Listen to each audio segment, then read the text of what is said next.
What's up, everyone? Marc Lobliner, tigerfitness.com. Woo, it's a good day. What's up, man? Who am I sitting beside on here? How are we doing, guys? I'm Bryce. I'm the director of sports performance at Legacy at Carbon. That's right, Legacy at Carbon. We coach kids. By the way, guys, the biggest question I get about Legacy at Carbon is I don't live in the Nashville area. I used to say, hey, tough. You can't come out here for a week. We can't help you. But then I'm like, wait a second. There are millions of people whose kids are not realizing their potential. Bryce, need to find a way to make this thing go global. And Bryce figured it out. So we have, and I'm going to link it below, a way for you to coach, well, to be coached by us remotely, okay? Remotely, meaning we coach you online. LegacyAtCarbon.com, click on the link. There's also a link in the description. And again, it is 100% personal, unlimited communication, and it's not just a cookie cutter workout. It is a program that is designed and spreadsheeted out, especially for your young athlete. Absolutely, and it's really easy to do. People think online training for, I'll say, sports is a huge and hard thing to do, but in reality, as long as there's constant communication with everyone and there's live feedback within videos and being able to structure things right, is limitless. Absolutely. So if you're in the Nashville area, of course, come see us. Legacy at Carbon. That's at Carbon Performance on Rand Place in Franklin, Tennessee. But enough about us. Let's talk about training athletes, because that's why you're here, right? So you might be a coach, you might be a parent, you might be an athlete, and there's different athletes. For example, any given day, we could have a high school class with perhaps an overperforming 10-year-old like my son. My son Preston is 10, but right now he's at a wrestling camp, an Iowa wrestling camp, and we had to move him up to the high school because he's advanced. Not saying he's better than anyone, just I've showed him the movements. Literally, he knew how to basically do a single leg Romanian deadlift before he could walk. You know, the kid he's just been trained since he was a kid, so he doesn't need to learn those movement patterns. Then you could have a U15, 16 soccer player. Then you could have a 270-pound offensive lineman. You could have a D1 recruit, 210-pound, 6'3" defensive end. You could have a girl who power lifts because she just wants to be active. That's actually a real class we had this week. So where you have to become as a coach is you have to know how to program and speak to all these different personalities, these different athletes. And that's where I'm going to open the floor to Bryce, because while I do it probably for anywhere from 2 to 5 hours a day, Bryce lives it 100% of his day. So Bryce? So I think going with the first thing is it's all about the kids. No matter what anyone says, I really don't care. It is about your kids, or in my case, our athletes that we have. Yes. And the reason I say that is if I can't create a relationship with every single kid that walks in the door, whether they play a sport, they don't play a sport. I've had kids that were computer gamers, and I found a way to make a common ground for us to actually be able to talk and speak. And that opens the door for you to actually start having conversations with kids. Now, nothing out of the ordinary. It's not rocket science. It's being a human. But most people can't connect with kids in our position because they just don't care. So I think what Bryce is getting at is actually loving what you do. And I've said this so many times. Like, we had a kid cutting weight for wrestling who's one of our athletes. And it's a family. We're like, hey, he's like, can I use your sauna? I'm like, nobody's home. Here's the key to it. Here's our alarm code. Come on in and let yourself out. Just don't eat all of my food. He's a very large kid. So I think that just caring and having a sense of community, I think it all starts, Bryce, with a common culture. And I say this in my business speeches as well. Whereas a corporate culture, like at tigerfitness.com, everybody starts in shipping or customer service. And everybody has a common goal, a common mission to help people reach their health and fitness goals. Whereas Legacy at Carbon, which is, I literally almost broke down in tears the other day. I do this a lot. And all these kids on Friday nights, 2 of these kids at least are going to be trying to kill each other. Oh, yeah. And at the end, and not only do they push each other, But at the end, look, I got goose pimples. He's got goose pimples. I'm not going to name names. At the end, they literally fist bumped. And I'm like, shit. Like, Legacy has become like its own team.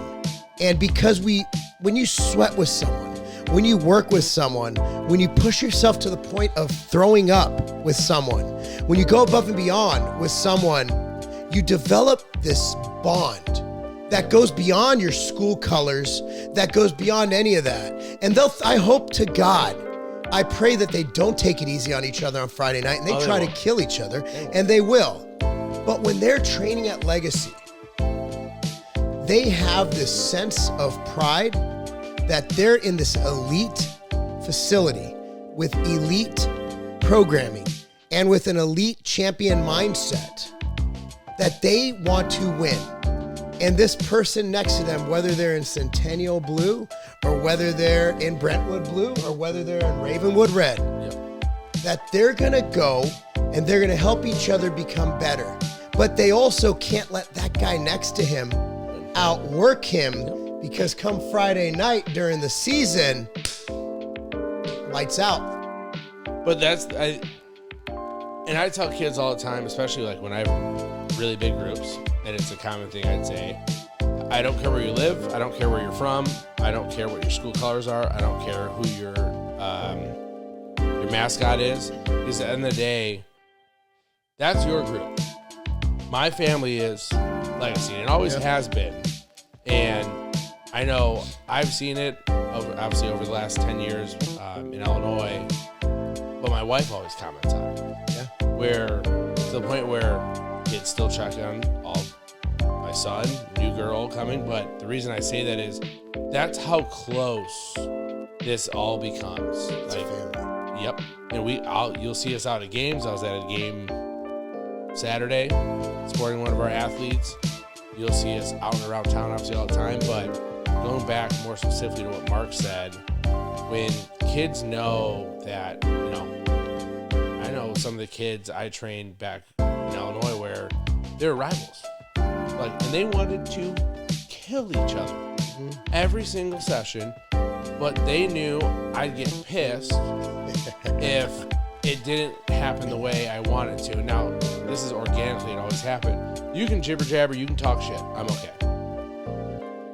But I know in the end of the day, they're going to push each other 10 times more than I will ever get out of a kid because of straight competition and actually wanting to help each other. So that begs the question, Bryce. How, and again, I know, I kind of know the answer, so I'm kind of pretending like I don't know, because we talk all the time and we plan this. Like, this isn't by accident. Our culture, we try to build culture. Absolutely. It's the most establishing thing that you can do in a gym. How do you speak to kids where they listen and they respect you? And we've had kids who are, I hate to use the word troubled, but they get into trouble. Yeah, they get into trouble. And we're able to turn them around where when they're with us, they don't have behavioral issues. But then if they stop coming to us, those come back. Yeah. I mean, what do you think? And it's terrible that they have problems without us, but what do you think is the reason for that? And again, like, I'm sure Joe DeFranco, I'm sure all these guys have similar stories. Coach Swobel, I'm sure they have similar stories. But when you have a program like ours, is it the structure? Is it the role model, the role modelship that we present to them? What is it? I think there's a couple different factors, and it is a question I've actually gotten a lot. Loaded question. I think, I'll start from the beginning. I think it starts with, I'll say, the people in charge, right? The role models. And now, I'm not saying us. I'm saying our older kids. Ooh, very nice. I've been lucky. I'll give an example. I have a couple kids back home, or back in Illinois to this day, that they were the leaders. They were me because they spent that much time with me and hearing me talk where I didn't have to say a word. Yeah. And I think it starts with your older kids or the superior kids, I'll say, in that setting in the weight room. Doesn't mean you have to be a best athlete. I don't care. No. It doesn't mean you have to be the all-state player, because most of the time those people don't know how to lead. They just lead because they're good. They're talented. Yes. So I think it starts with the kids you have and developing the leaders that you want your kid, like your athletes, to be around, and also they're going to see everything they do. I think that's always my first goal. We have a young man and young woman, obviously. I won't name names, but trying to get them to understand that everything they do is going to be watched over the next couple of years, right? And, even we have another younger girl that she's going to be watched by other people. And I don't directly say it to them, but I think they know the expectation of what is supposed to go on. And now the flip side of it is obviously myself, you, Katie, Cammie, where you're always trying to bring the positive atmosphere you possibly can.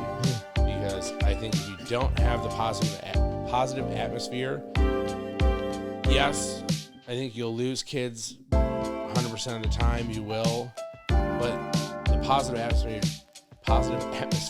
just doesn't mean that it's positive. Like, I have rules, I have standards, and I have expectations of every kid that walks through the door. But that positive atmosphere is also upheld by every single other person. You want to know what I notice about what we do that we get better reaction from club sports? When someone messes up in soccer or in many other sports, baseball, a lot of the time, club baseball is very competitive. Coach's first inclination is to say you suck. Maybe not in those direct terms. They say, that was a terrible throw. That was a terrible kick. Whoa. When we come in, we're like, you can do better. We know you can do better. We've seen you do better. And that's something that I don't think we have enough of, is positive reinforcement. And like today, I'm training with Seamus, right? WWE guy. We became good friends. We're going to be training together probably for as long as we till we move. Till the wheels fall off. Yeah, till both of us break each other.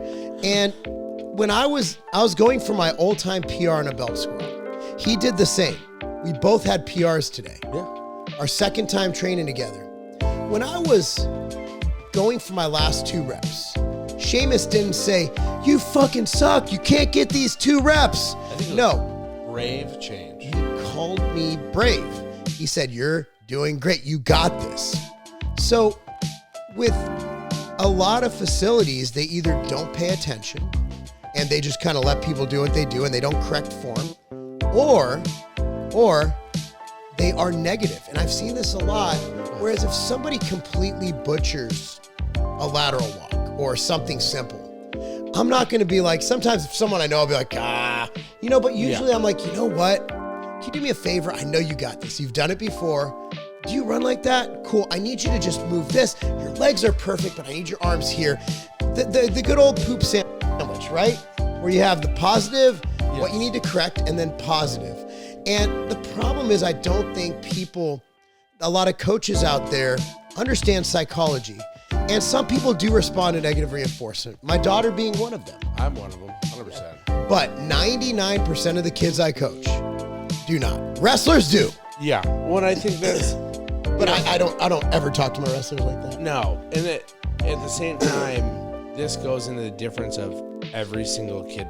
We have every single kid you've trained over the years, and I've trained over the years, where if you understand how they work mentally, yes, and now that's a two-way street. When I say that, is you have the interpersonal, you have what's the other one? I can't think right now. Oh God, it pisses me off now. I don't know where you're going with it, but you have interpersonal and the other thing. Yep, you have essentially how they motivate themselves, yep, in their mind, and then obviously the external part of it where it's someone else doing it. Yep. Right.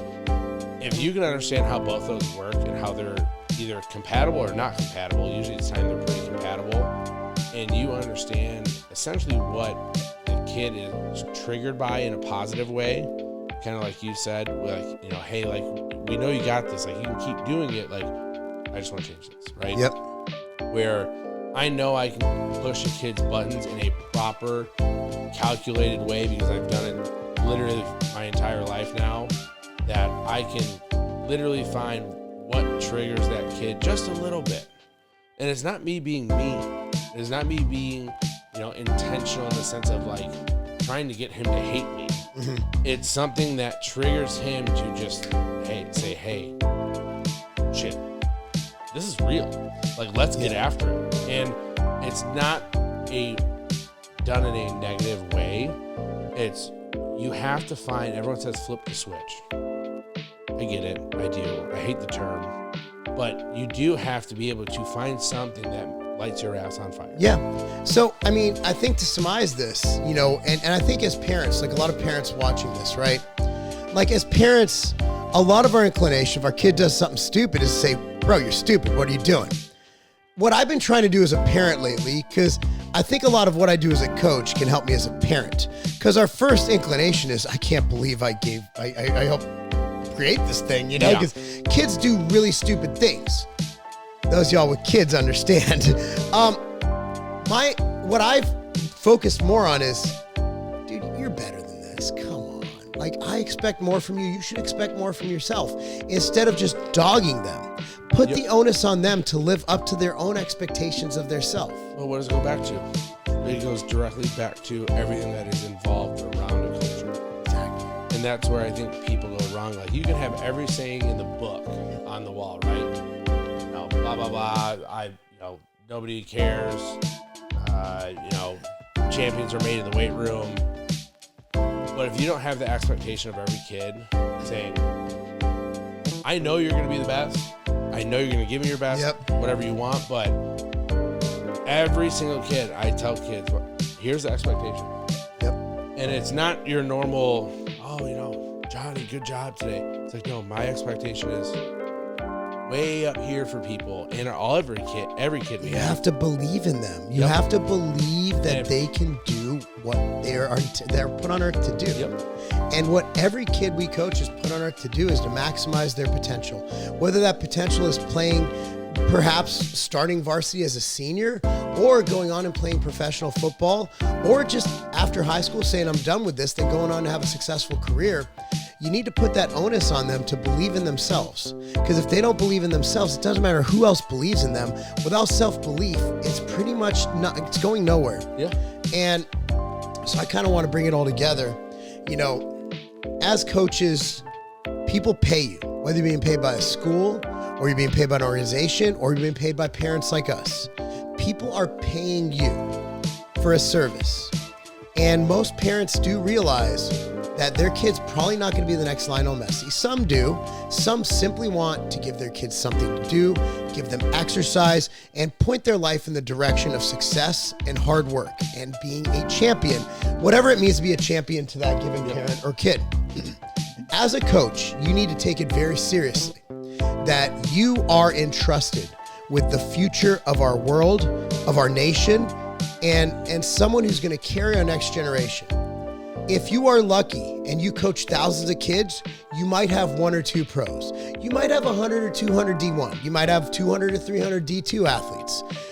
At the end of the day, that's going to be less than 5%, if you're lucky, of your total trainees. And it's easy. Yeah. So, usually the kids who end up going there, they would have been pretty good without you. They've already been talented. Yeah, but we just make them even better. Yep. And we make it so they don't get injured.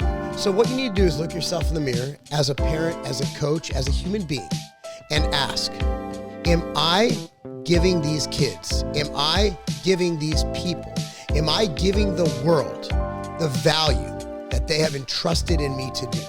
This isn't just training someone to get 6-pack abs. This isn't just training someone to lose a little bit of fat off their thighs. This is literally not just producing a youth athlete. This is literally helping to create the future of humanity. And I know that sounds dramatic. I know that sounds grifty. But at the end of the day, if you don't take coaching kids seriously, please do us all a favor. If you're doing it for the money, do us all a favor. Get the hell out of our organization, get the hell out of our industry, and leave it up to those of us who are not just creating champions, we are creating amazing human beings. Damn, that was good. On that note, guys, legacy@carbon.com. Let us coach your kids. Okay, while we can't see them in person, if you are an online client, you ever do have some time to come out here to Franklin, welcome you with open arms. Our facility opens up next week, which is now this week by the time this airs. And I can't wait to show it to you guys. It's at 112 Rand Place in Franklin, Tennessee. It's Carbon Performance. We are Legacy at Carbon. And I would like to take this moment to thank our partners, Brent Laffey and Victoria Laffey, for giving me this opportunity to be a part of such a wonderful organization and to really make a difference in people's lives. And by the way, Carbon Performance is not just the greatest gym in the great state of Tennessee. I'll actually pretty much say by the time it's done in July, we have our grand opening. I heard Chris Bumstead might be coming, but I'm not allowed to say that. When we do have our grand opening, I want to invite every one of you there, but we will confirm the date later. All right. Well, Bryce, follow him on Instagram, Legacy Performance, also Legacy at Carbon on Instagram. He handles both of them, as well as my wife helps post the Legacy. Oh, yeah, absolutely. And follow me on Instagram at Marc Lobliner. Thank you so much for watching, guys. Alongside Bryce Beal, I'm Marc Lobliner. And buy all your supplements at tigerfitness.com because we don't make money on Legacy. You need to pay for it somewhere. That's not a game.